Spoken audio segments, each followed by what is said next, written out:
Okay. All right. Welcome, everyone, to today's Google Webmaster Central Office Hours Hangouts. My name is John Mueller. I'm a Webmaster Trends Analyst here at Google in Switzerland, actually in Mountain View today. So yeah, that's confusing. And I have a special guest, Jennifer Slegg from SEM Post, who's in town for the recent SMX conference, and I thought it would be great to have someone to join us. So thanks for coming. No, thank you very much for having me. Very cool. All right. So some of you had questions already. We can start with those, and a bunch of questions also got submitted. So I'll go through some of those as well. Do you want to get started?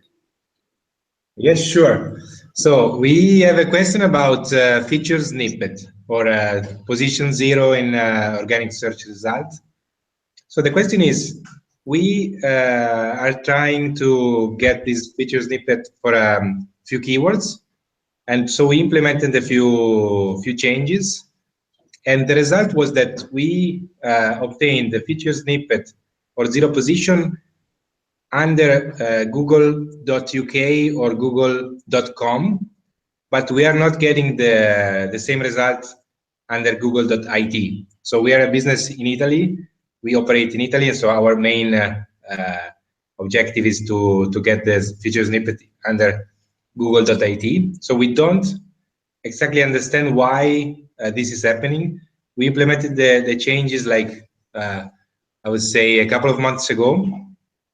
And so immediately after 24, 48 hours, we got the feature snippet in google.uk and .com, but not in google.it. So we wonder why there is this difference. What could be the reason? We can also provide a few examples. We think that our feature snippet is, in terms of quality and in the way it answers the question of the user, it's much better than what our competitors are providing with, but we don't understand why it doesn't work in Italy and it works on other Google websites, so Google search page.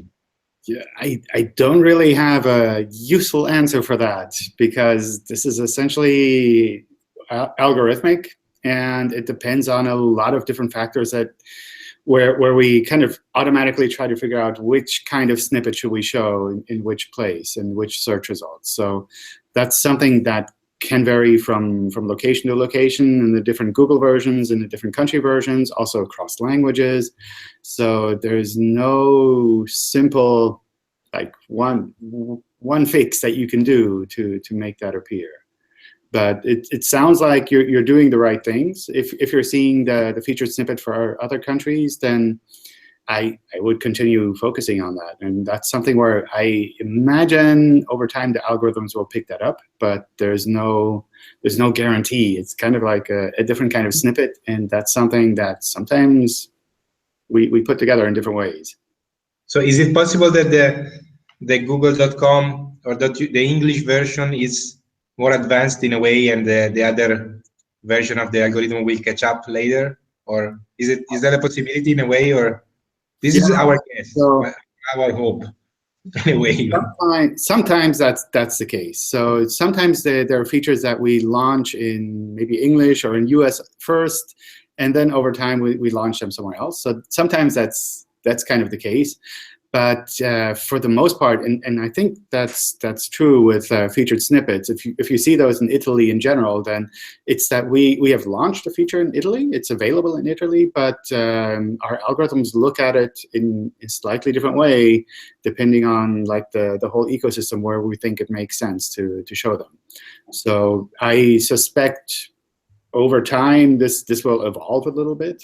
I wouldn't call it more advanced or less advanced. It's just different. It's like if you have one website and you have German content and English content, and maybe the German content ranks, but the English content doesn't. And it's not that like one is better than the other. It's just they're different search results. Okay.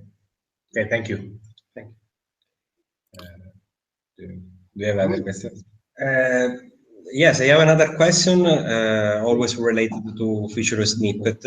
And my question is, we tried to understand why many competitors of us always the same, have gained many results. Instead, many other competitors not.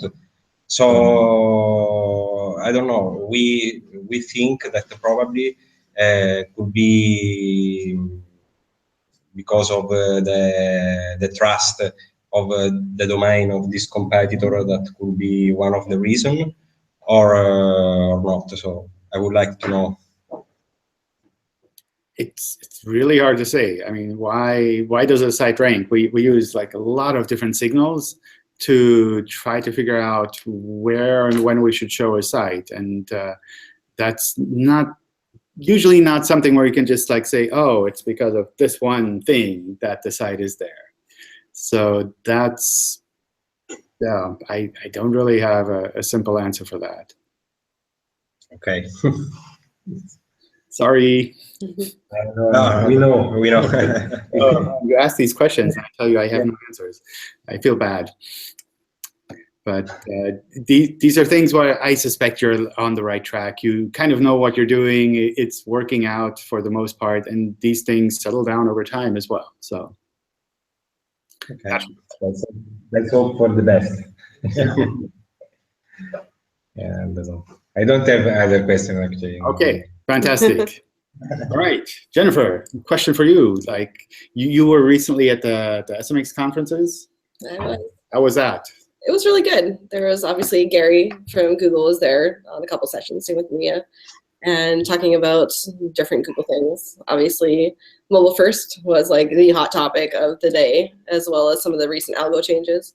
There's some interesting mobile first stuff that came out that you guys are still working on the algorithm to figure out, with the links issue and all that. So it's, still coming, still in the works, but it seems like it's going to be another at least few months before we kind of see more from that.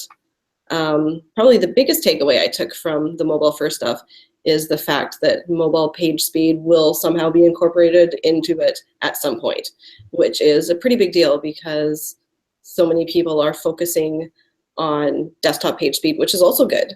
But the thought was, oh, well, if Google doesn't care how slow our mobile site is, then why should we care? But thinking from a user experience perspective, if you're a mobile site and I visit your site and it's super slow, I'm just going to go to your competitor instead. So I was pretty happy to see that mobile page speed was going to somehow get rolled into the mobile first index. Yeah, I think that's something that definitely makes sense in that regard, because at the moment we're basically looking at the site and saying, well, does it work at all on mobile? And kind of taking the next step and saying, well, it works really well on mobile is actually kind of like a logical progression, I think. Yeah, and a lot of people have less patience for mobile. Like if you're on desktop and you're clicking a site and it's taking a while, if you really care about it, you just flip tabs and do something else, and then you eventually come back to it if you remember. Whereas on mobile, if I'm sitting there and looking at my phone, I'm like, why isn't this launching? Or why isn't it loading all the way? I'll just click back and just go somewhere else. Yeah. So I guess that kind of comes back to like a fundamental thing from Google's side, where we kind of say, well, if we serve search results that don't work for you, then it's not, from our point of view, the problem of the site that you clicked on, but it's our problem. Exactly, because we don't think, oh, this stupid site. We think, why is Google giving me this really slow site? Horrible, I want them to give me super fast. And yay, app. All right, let me see what all came in. Bunch of questions already. Okay, here's a question from Pete. To enforce the relationship between two internal pages, should you have the internal probably link going in both directions as opposed to one direction? Does both ways count more?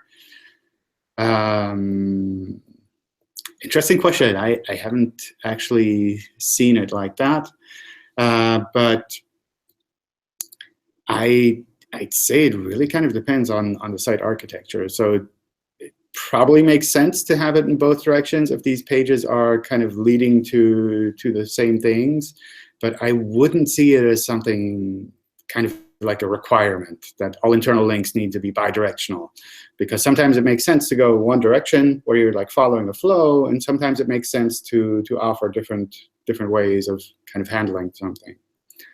So do both ways count more? I don't think like across a site that would make a big difference.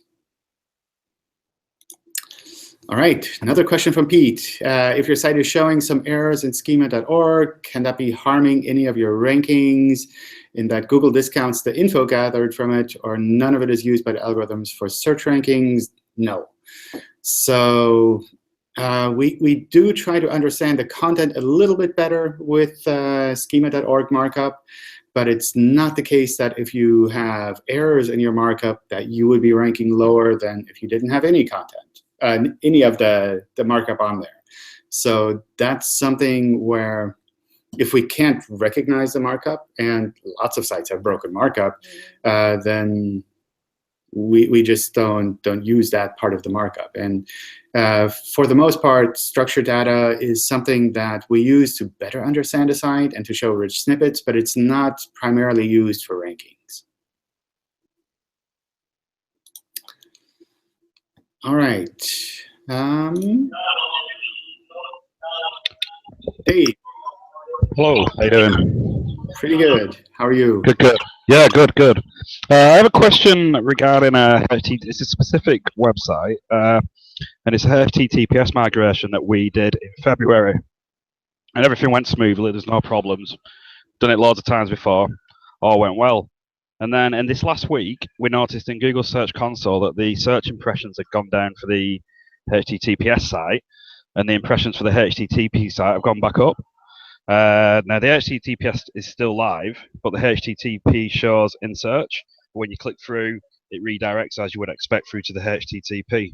And I'll put for example, I've just tapped in the box. That's if you were to type in the brand, you will see in Google search results, and you hover over and it's HTTP. But when you click through, it redirects to HTTPS. And the only change we've made in the last week was to move the alternate language tags further up the HTML because they weren't getting picked up, and now they are. So, but other than that, we haven't made any change. So it's quite odd that, I mean, traffic's not gone down. Traffic's remained the same. Rankings have remained the same. But obviously, it was a little alarming to see the impressions drop. And I put some screen grabs in the comments before as well, if in the Google Plus link. So it's just an odd one. I was just wondering if it was an anomaly or if it was an issue perhaps that would make it do that. If this is a common thing, an uncommon thing, just a bit more insight really to feed back to the client. I don't know. I'd have to double check on that with the team. I know there was some problem with like picking the right canonical with HTTP and HTTPS in the last couple of weeks, but I haven't seen it the other way around, that we kind of prefer the HTTP over HTTPS. But it's an interesting case. I'll definitely take that to the folks here. One thing to kind of keep in mind is when we pick a canonical, we use a number of different factors, which includes internal links, external links, sitemaps, redirects, rel canonicals, all of that. So if there's anything that's kind of conflicting in there, then sometimes we'll pick another version. It sounds like you have experience doing these migrations, and you probably like checked off all those boxes. So maybe it's just a matter of our algorithms doing something weird that they shouldn't be doing. So I'll take that to the folks here to kind of see what we can do there. Okay, thank you very much. Cheers. In the meantime, I'll keep going over it with a fine-tooth comb, but I can't spot anything. So yeah, it's just an odd one. But thank you. Yeah, I don't know, from just looking at the way it's shown in search, I'd suspect it's something more on our side than something on your side that you're doing. And it might just be that we like say, oh, well, it used to be HTTP for a long time, therefore we'll just show it HTTP, even though you've made these changes in the meantime. Okay. It's sometimes algorithms can be weird, but I agree with that. This kind of feedback is useful. Okay, great. Thank you. Thanks. I have a question, John. Okay. It's about voice search. the marking up content or schema tag, I think will it help voice search?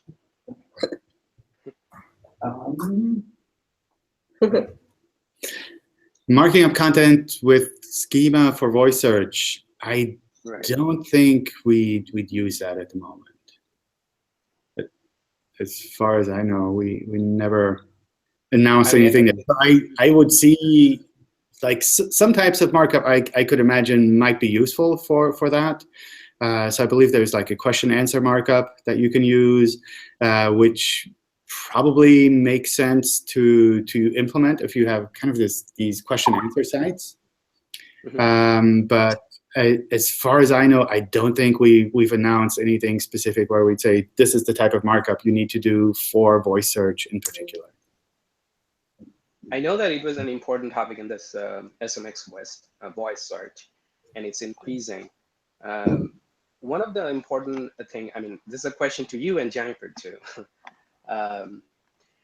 Using different kind of browsers is already annoying. We know that. I mean, for web developers or web designers, and we're going to use, it's a new era. People are going to use Amazon Echo, Google Home, and maybe Facebook and other companies. They're planning to do something similar. Now, I think someone, I don't know who mentioned, someone said that Amazon Echo is using Bing search. They're not using Google search engine to show results. Well, let's say I'm talking to a friend, he's using Amazon Echo, and I'm using Google Home. And I'm telling him that, okay, use voice search, a different result for a specific search term. So the question is, isn't it possible for you guys to sit together and do something so that we can, the browser compatibility issue, it's really annoying. So we can prevent this type of situation? I don't see that happening in the near future. I don't know. So I totally understand the thought that like testing across browsers is already hard, and then testing in a way that you can't copy and paste the results is like how do you even like monitor your rankings on voice search? I have no idea. But this is such a new area that I think there's a lot of opportunity for people who are thinking about these type of issues early on and who come up with tricks and solutions for some of these problems. So that's something where if you're keen on this topic, then I would keep focusing on it. And some tools are out there that work across these platforms, like API.ai, as a way of kind of creating agents that work across the Google and the Amazon platforms, and as far as I know, Facebook as well. But that might be an option. But I think specific. Sorry? You said as API. Which specific API? Can you post it? API.ai. It's API.ai. Okay. Right. Yeah, it's a service we bought recently too. So, but it works to kind of create these intelligent agents that you can use in multiple places. But these are topics that I think will be very top of mind for a lot of businesses and websites out there over the probably coming years. So if people are really interested on this topic and want to kind of dig in and try to figure out what recommendations could be made to small businesses, to large businesses with regards to voice search, then I think that's like a fantastic opportunity. And from my point of view, it's still so new, for example, that none of these devices are sold in Switzerland, where I live.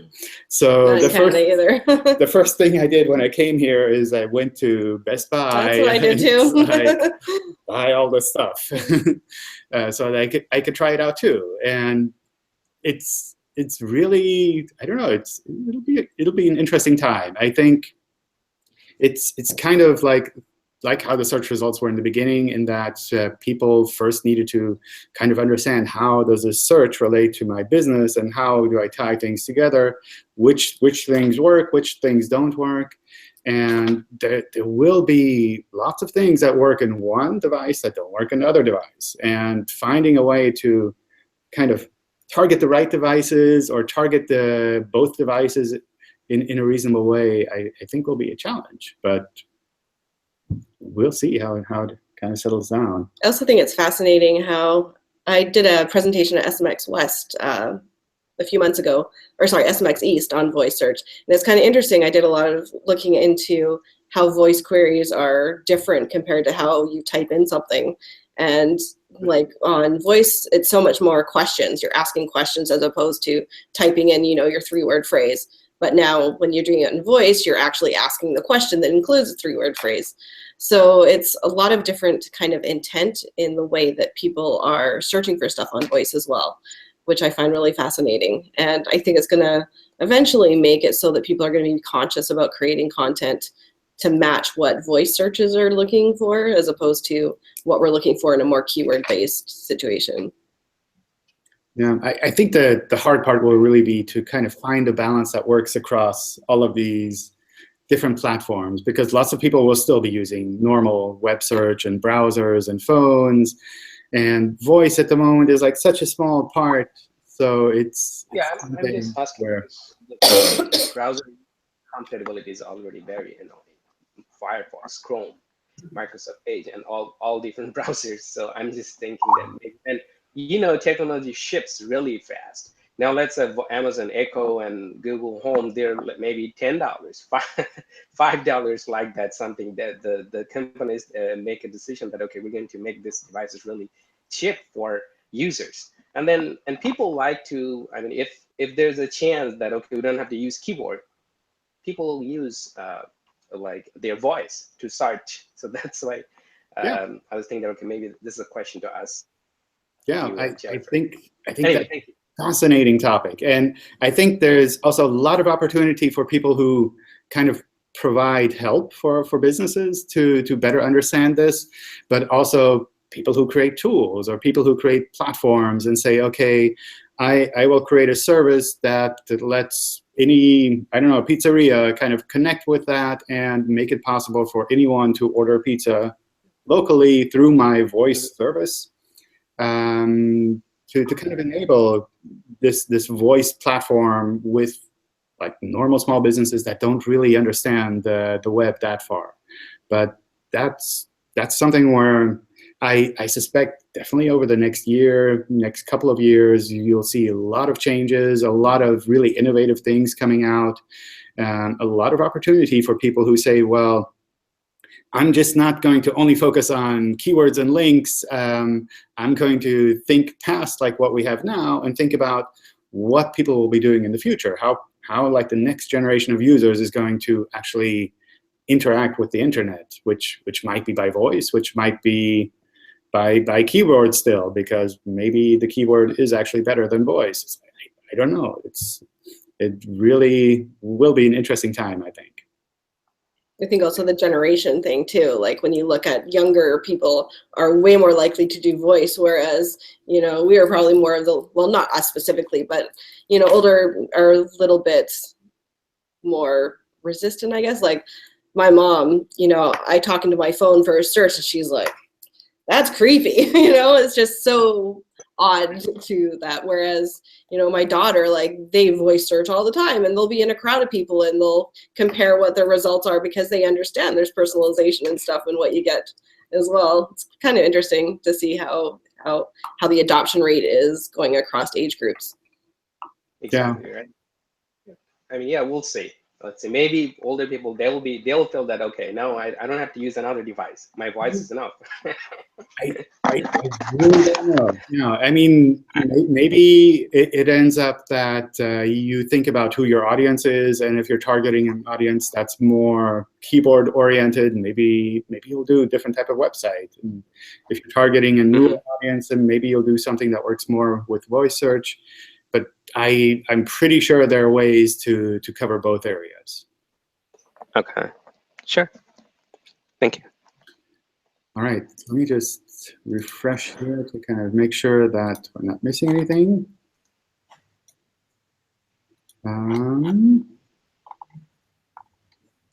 So if people are watching, you're welcome to jump on in as well. I posted the link in the Google Plus post. And maybe it's still here. There it is. Yeah, it's still here. So there's room. Looks like there's a bunch of people watching live, so feel free to jump on in. But let's take the next question that we have that was submitted here. We're a news publisher. We'd like to give an optimized experience to users coming from certain referrals, like Facebook. The idea is to show different news templates, title, layout, ad slots to users from different referrals. However, the content of the page will always be the same. So what's the best approach here? Using rel canonical is mentioned with regards to duplication. From Google's point of view, what we essentially want to see is that a user clicking in from the Google search results would see the same content as Googlebot would see. So what you do for anyone else, which could be Facebook or Twitter or whatever else, is essentially up to you. From a user's point of view, I suggest not making it too different. So if it's just a different layout, then that's kind of up to you. With regards to the technical implementation, if you're using the same URLs, then you kind of have to deal with that on your own. If you're using different URLs, then rel canonical is a good way to kind of combine that with your preferred version. With the rel canonical, you need to keep in mind that it's a signal for us. It's not a clear directive where we'd say, we will always pick the one that you specify as a rel canonical. We might sometimes pick the one that you're saying is not the rel canonical. So that's something to kind of keep in mind there. I suspect from a user point of view, this could be really confusing there.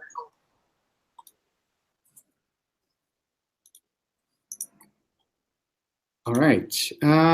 Is all the content on an internal page, which becomes 301, totally discarded from the algorithm's point of view and therefore free to use on another page?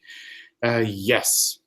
I mean, it's kind of a weird question because you're saying I moved my content to a new URL, but at the same time you're saying I want to reuse the same content somewhere else, which is kind of a weird situation. But from a technical point of view, if you redirect one URL to another, like that content is no longer used in search, so you can do whatever you want with it. But even if it were still used, it's not a case that we would like penalize a website for duplicate content. It's just, well, you might have the same content in different URLs, and we try to pick the right one. I have a question. All right, go for it. Hello. Good afternoon. We had a little problems with Google trying to change our titles, and we don't understand what is happening because Google just changed the titles without any kind of warning or justification. So we have a title, we have a well-defined definite H1 tag, but Google changed the title on the results. Why does happen?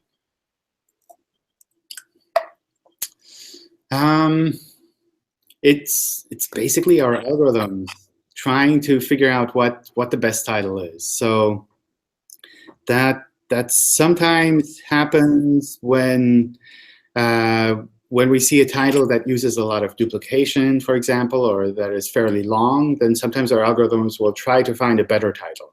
And the thing to keep in mind is that this is something that we do on a per query basis. So it might be that if you search for this, then we show that title because we think that kind of best recommends your website to users searching for this. And if someone searches for something different, then we can show a different title or a different description. It's a kind of A/B test to try to find the best title to improve the CTR. Yeah, it's not so much an A/B test. It's more we're trying to kind of best show how this page fits in with regards to what this person was searching for at the moment. So it's not a case that we're saying your title is bad and you're being penalized for having a bad title. It's more a case that our algorithms say, okay, you've provided this information, but we think it's clear to the user to kind of phrase it like this.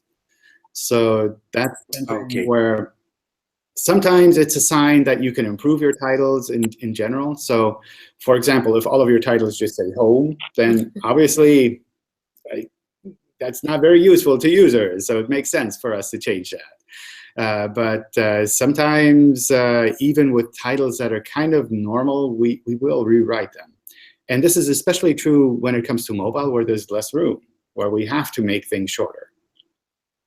Something I will mention that I notice a lot in practice, if you're doing a site colon query for your site, for some reason, Google will totally rewrite those titles way more than if you're actually doing a more legitimate search to bring up that page in the regular search results. It will, the title will be way different, as well as if you're doing a search for keyword, and then your site name. But most of the time, Google will include your site name in that title tag, whereas if you had dropped the site name, it wouldn't show that anymore. So that could also skew what you see as well when you're doing testing to see what Google is doing for your titles as well. Thank you very much. Can I ask just one more question? Go for it. I know it looks like a stupid question, but I have clients, and my clients question me about something. Google currently crawl about 2.8 million pages per day on our website. So this is a lot of content that Google see and crawl and index. We can see this page on the results. And we know that the Google already know the new content we change on the page.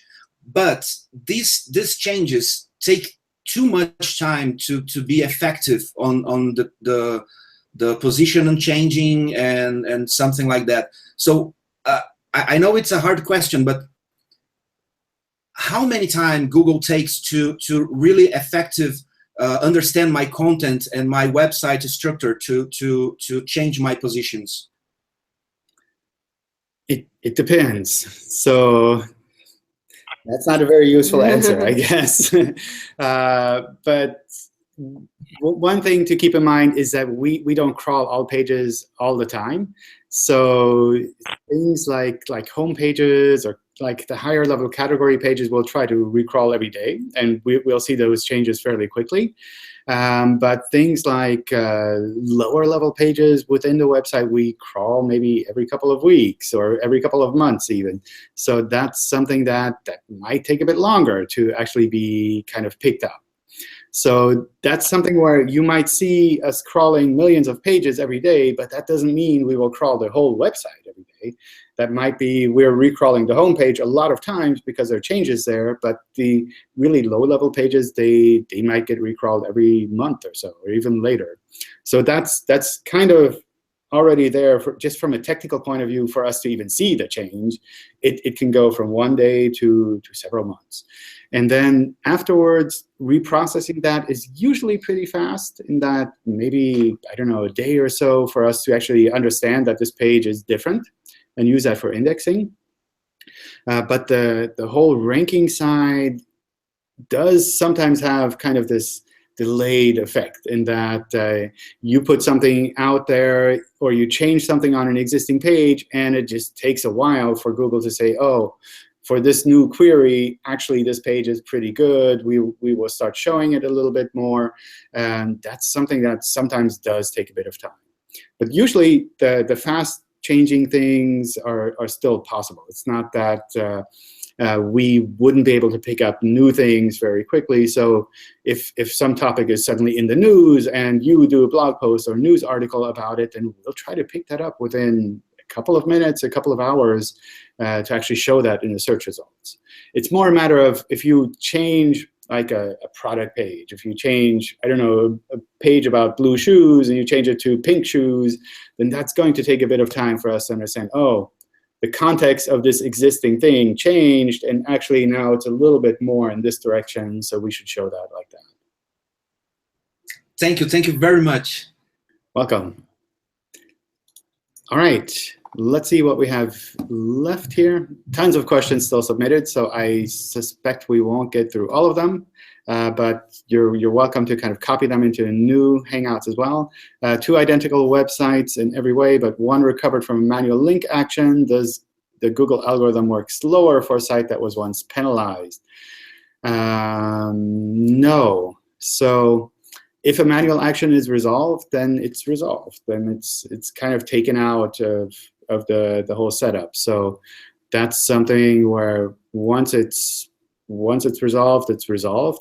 But if you're saying you have two identical websites and you've done kind of link building in weird ways so that you did get a manual action, then that sounds like something where maybe those sites are so similar or kind of so kind of borderline on their own, then that's something that you'd want to look at anyway. So from my personal point of view, I try to recommend people kind of combine sites rather than take them apart. So if you're saying these are essentially identical websites, then you probably get more value out of that by making one stronger site rather than having multiple websites that are essentially the same.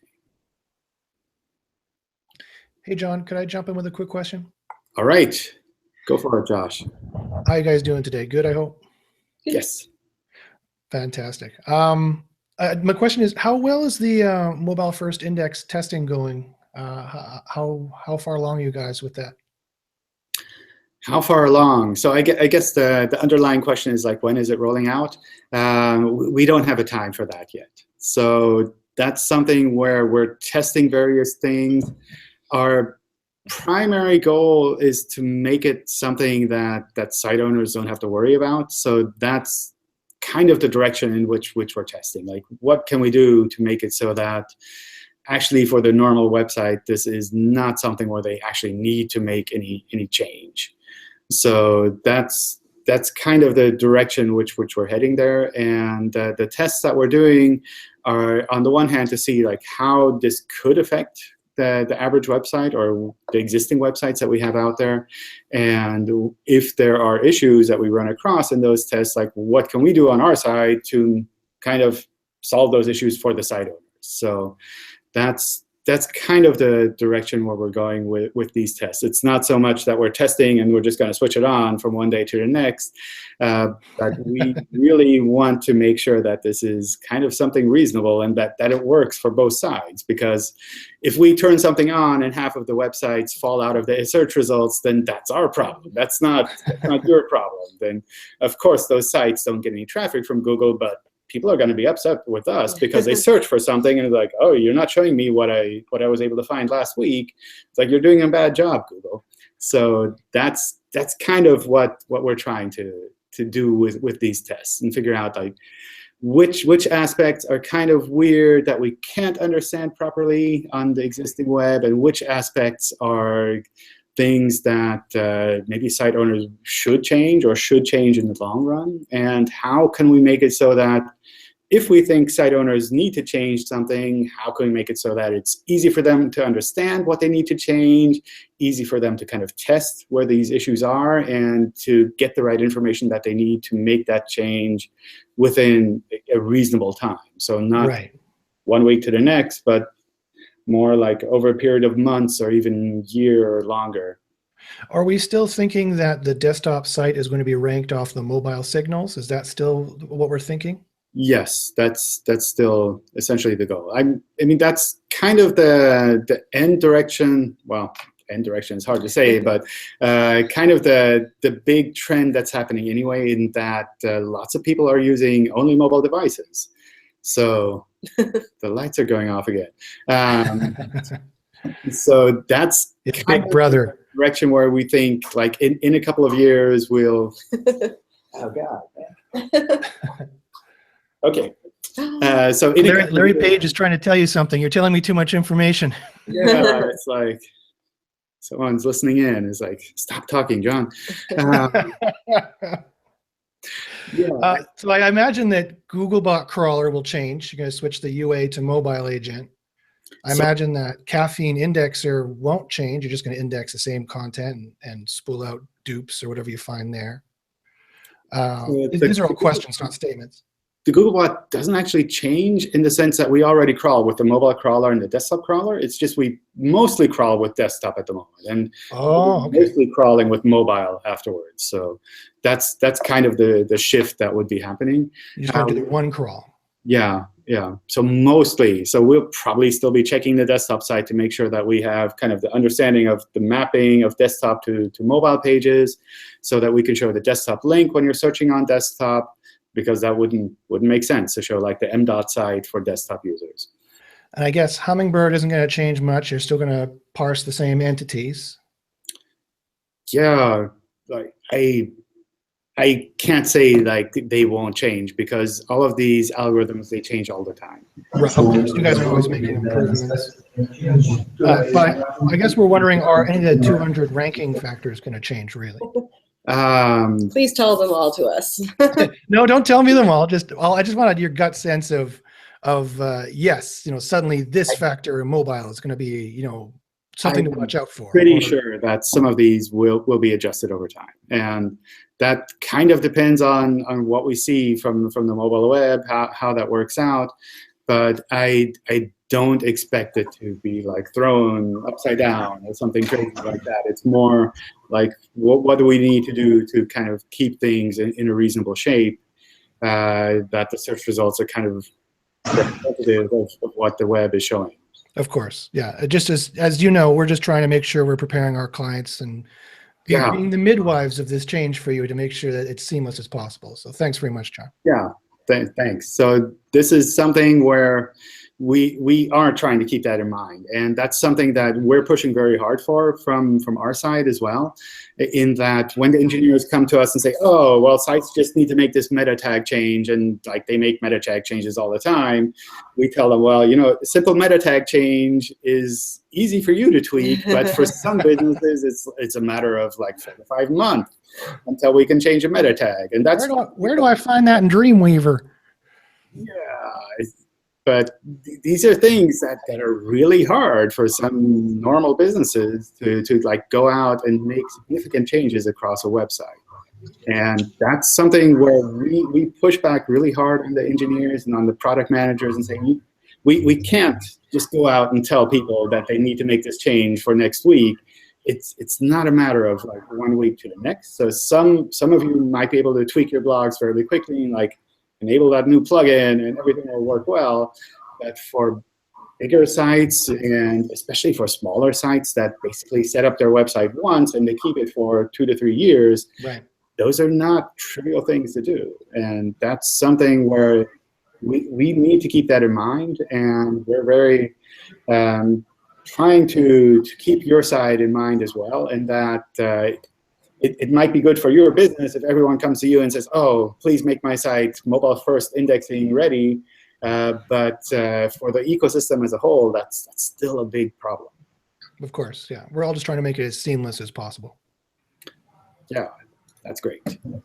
All right, let me grab some more questions that were submitted. Does text and picture internal links, do they get treated in the same way, or are there different ways that they pass weight?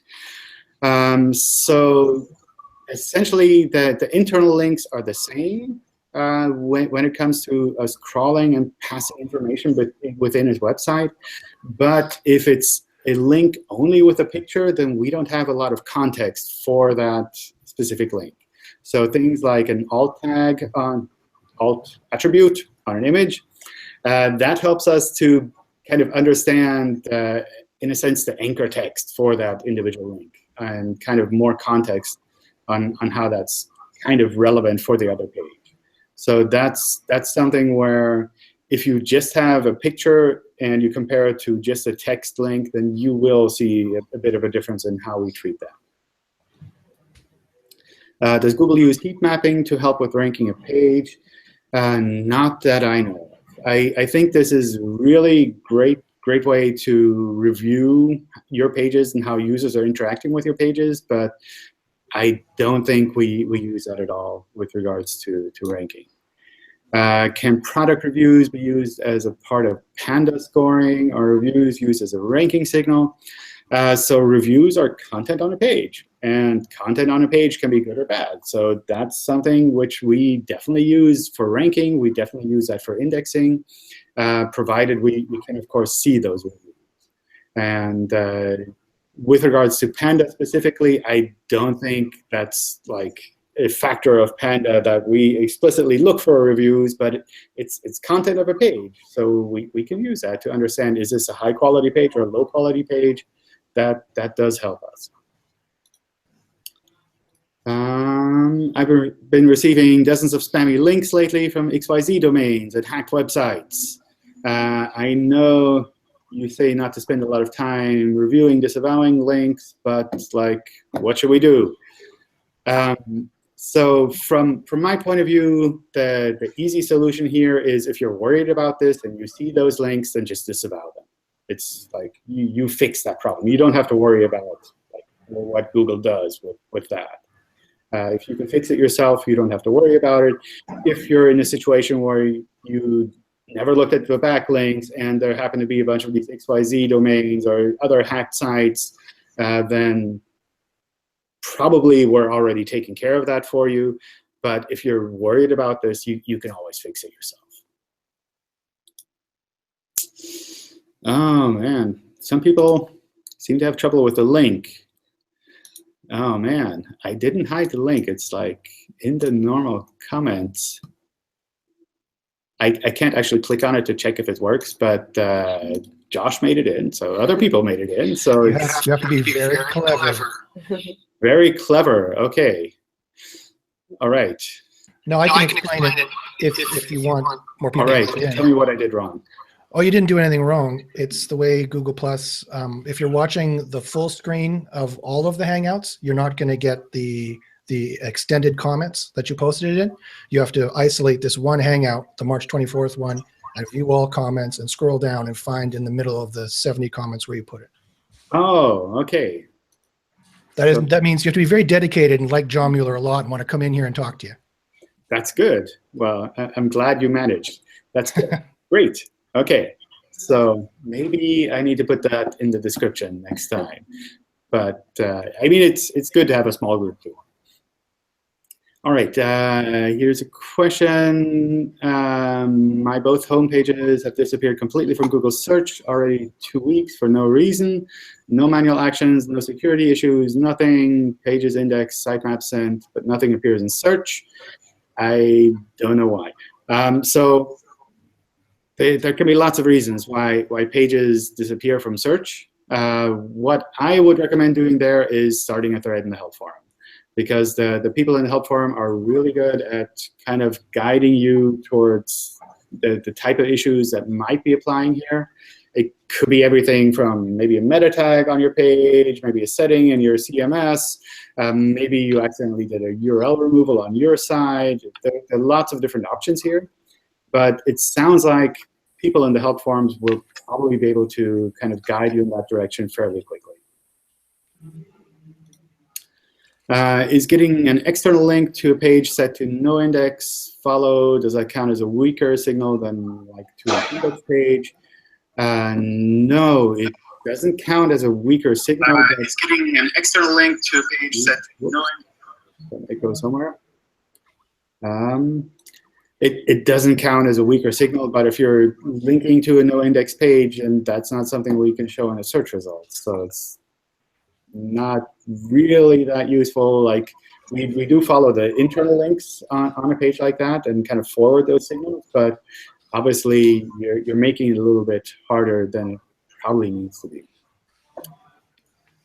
We know user-generated content plays a substantial role in SEO nowadays. How would you estimate the importance of on-site product reviews? So that's essentially, like I mentioned before, it's content on a page. And product reviews, comments, whatever you have on your pages, if we find them when we crawl an index, we will try to take that into account. Hey, John, I have a question. All right, go for it.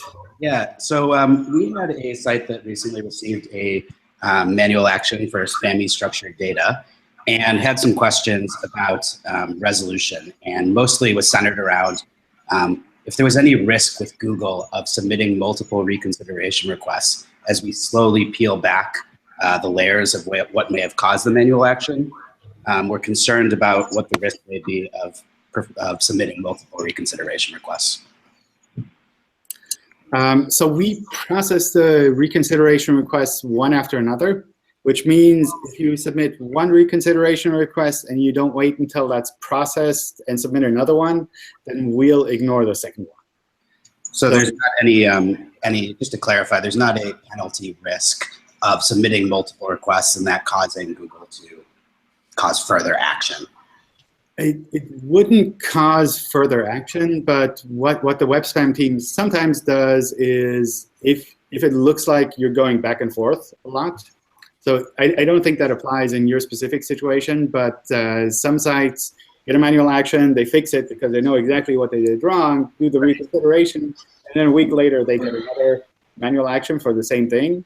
Then that kind of back and forth scenario, if you do that a couple of times, the web spam team will say, okay, next time when your reconsideration request comes in, we're just going to like wait a little bit of a couple of weeks to process that because we know you're just going to switch it back. So sure. Kind of give you a bit of a timeout there. But if you're doing this and trying to solve an issue, then that's not really the same scenario. So that's something where, from my point of view, that's fine. What I also do there is maybe check with the help forums. So there's some people in the help forums who are really, really smart with structured data, and they really know those policies by heart much better than I do. So if you go there and you post a sample URL, they can tell you pretty much like, this is okay, this is not okay. And that helps you to narrow things down quite a bit faster. Sure. And I guess one very fast follow-up question, I guess, and you tell me if you can answer this, but does a structured data manual action have the ability to delist you from search results versus just affect structured data display? It only removes the rich snippets, so the kind of the rich search results. It doesn't change rankings. It doesn't remove you from search. It's really only specific to that individual item that you're doing there. Thank you very much. I appreciate that answer. All right. Andrew had a question as well. We can't hear you. Oh, no. Is the question how to turn the microphone on? Oh, man. OK, you have a question in the comments. OK. Let me see.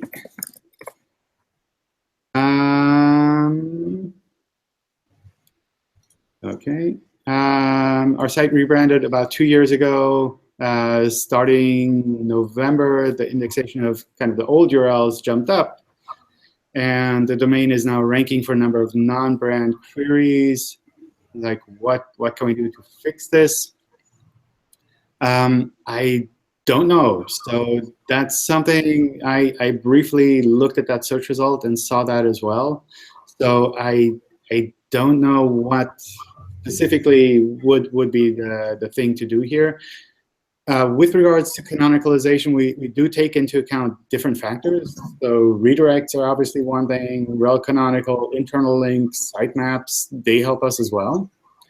But I suspect if you did this 2 years ago, then we should know about that. So this is something I probably need to take up with the team here to kind of see what is actually happening there, because that seems like something more on our side rather than on your end. So probably not something you're doing wrong, probably something our algorithms are just either confused about or doing wrong on our side.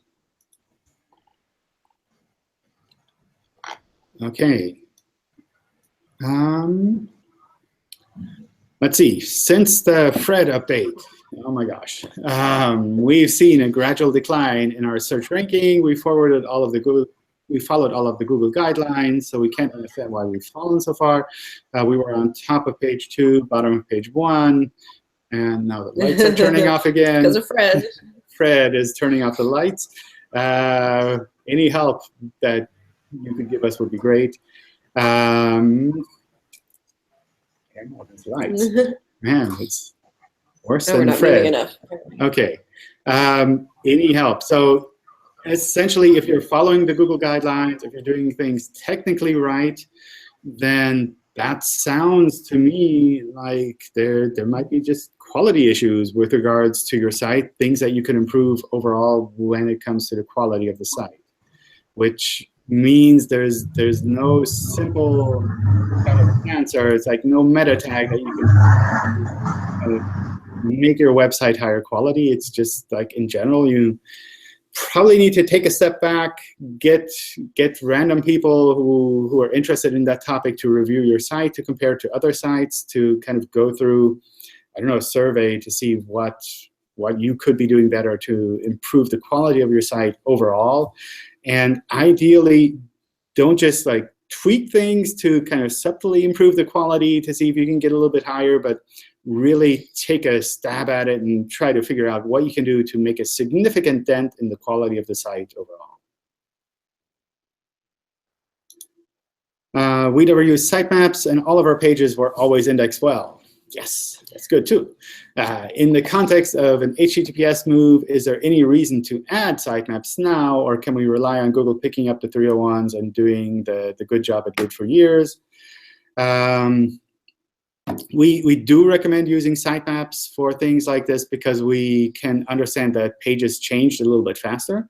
But if your website is fairly small and we've always been able to keep up, then probably we can just deal with that on our own as well. So lots of sites move to HTTPS or do domain moves without sitemaps, and that should just work fine too.